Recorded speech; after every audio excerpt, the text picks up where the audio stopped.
Hello guys and welcome back to the channel. If you're new here, my name is Maisie and every single day in November, I'm going to be uploading a video to talk about natural horsemanship, clicker training, trick training, liberty work, how to build a connection with your horse, how to get them to engage in what you're doing and get better interaction. So stay tuned, as today is going to be a bit more of a chatty one rather than like a work-based one.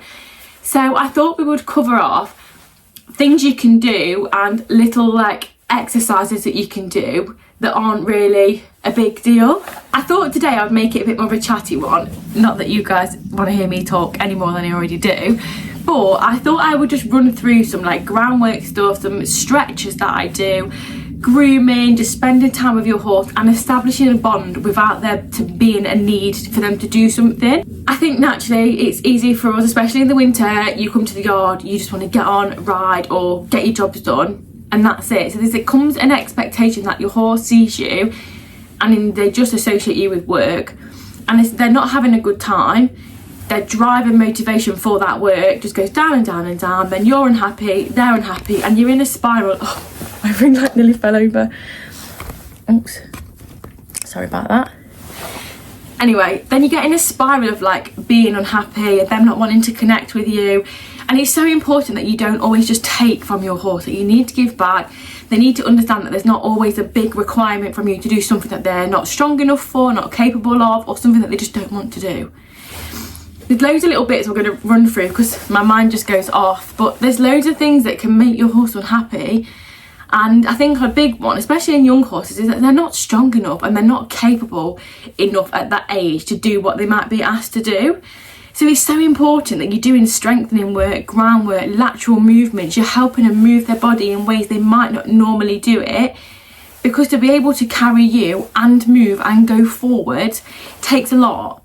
So do stick to your groundwork, stick to working on low energy things. So I did a session on calmness yesterday. Try and like channel that a little bit so they're in a nice space, their head is in a nice space coming into work, and just make sure they're strong enough to do what you're asking them to do. I've also created, and they're going to go on my Canter & Co website, some pole work exercises and how I use them. So I'm not claiming to have made up the idea of these pole work sessions, but I might use them in a different way to what you've been taught. So, and I use them on the ground obviously a lot more than ridden at the minute, with Finn being the way he is. So they will be on the Canter & Co website. But yeah, a lot of the time just spend time with your horse, groom them and enjoy them. So in a minute I'm going to go and get Finn Bowen, going to give him a brush, and we're just going to do some carrot stretches. And I use carrots and I let him have them as a reward when he's stretched. It is so good for strengthening, so good for making sure that they're listening, they're working through their body, they're working through their core, as it often gets missed. And it's just so easy. You can spend like 5 minutes doing it.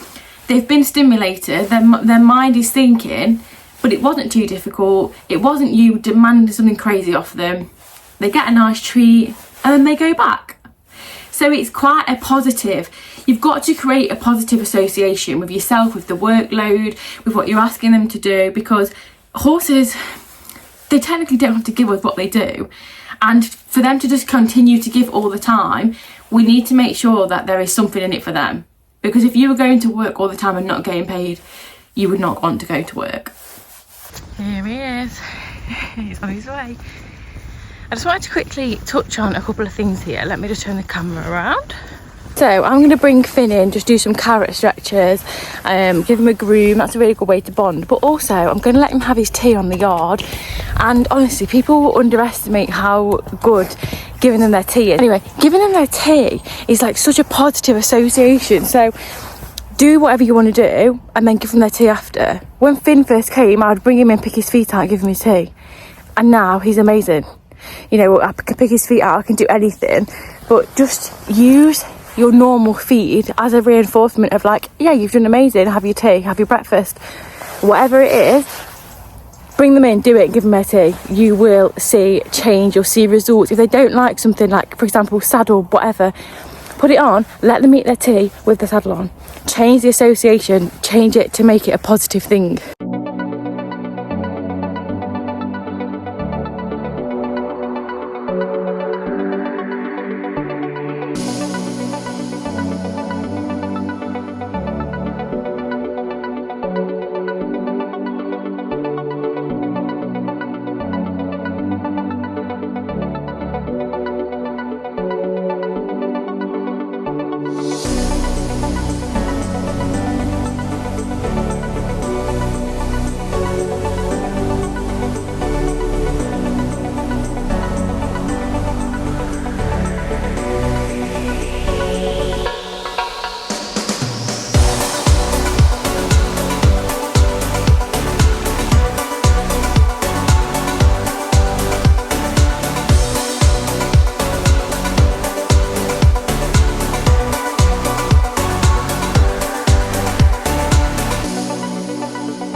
the light is really gone. It's like pitch black outside. I had to wait for people to go off the yard and I've loads of background noise, but I've put the ponies to bed.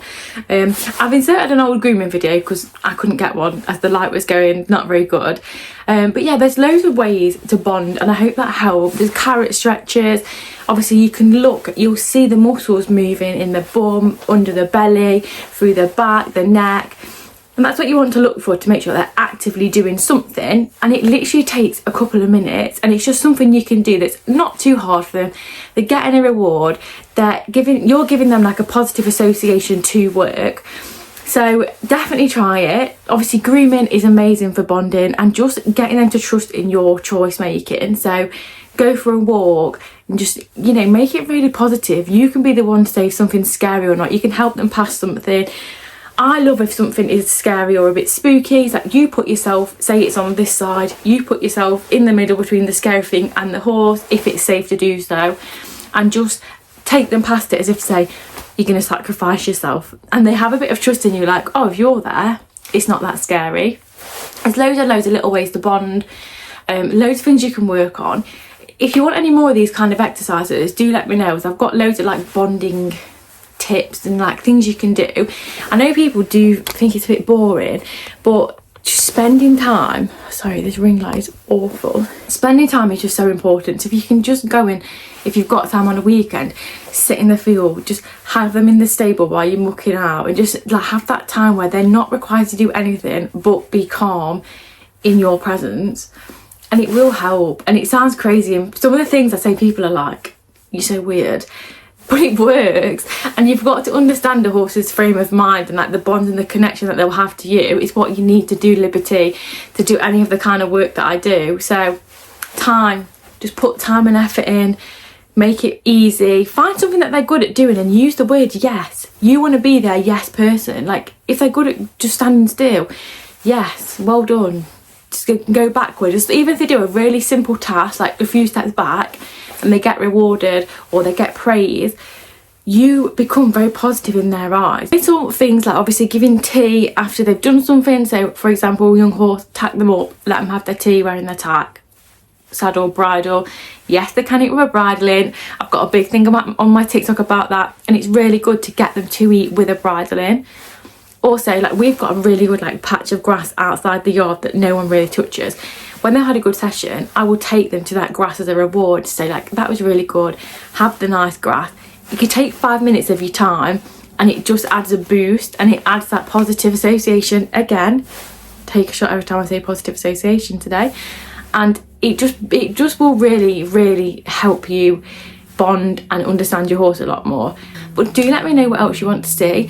Obviously tomorrow there'll be something else coming up. I'm going to use a different pony tomorrow just to shake it up. I'll use Bluebell. She is my newest addition and she doesn't know as much as the others, so it'll be really interesting to see her in tomorrow's sort of video, and it might be a bit more relatable for you guys because she doesn't know as much. So hopefully that helped. If you have enjoyed the content, please do subscribe. I am loving making longer content and just sharing some knowledge and stuff with you guys, but I'm still learning as well, so I'm learning with you and at the same time.